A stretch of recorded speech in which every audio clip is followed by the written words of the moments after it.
টেলিভিশনে দেখলাম রসগোল্লা বানাবার পদ্ধতি। রসগোল্লা বানাইতে ছানা লাগে, দুধ লাগে, দুধ হইলেই ছানা হয়, যত দুধ তত ছানা। এত ছানা এত দুধ পাবে কই? এত পয়সা খরচ করার সময় নেই। দুধ জাল দিয়া গরম করে দুধের মধ্যে টয়লেট পেপার ছাড়িয়ে দিয়া দ্রুত টয়লেট পেপার গলে গেল, ছানা হয়ে গেল, ওর মধ্যে চিনি দিয়া গোল গোল বানাই দিল, খাও জম্মের খাওয়া। যত কেক খান অধিকাংশ কেকগুলি পচা ডিম দিয়া তৈরি।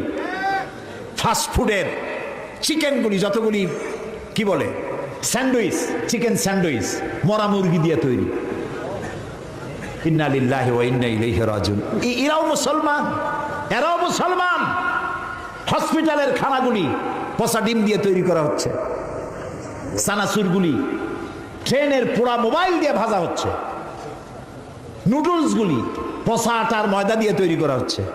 দেখছেন না এগুলি আপনারা? না আমি বানাই বলতেছি, দেখছেন কি না?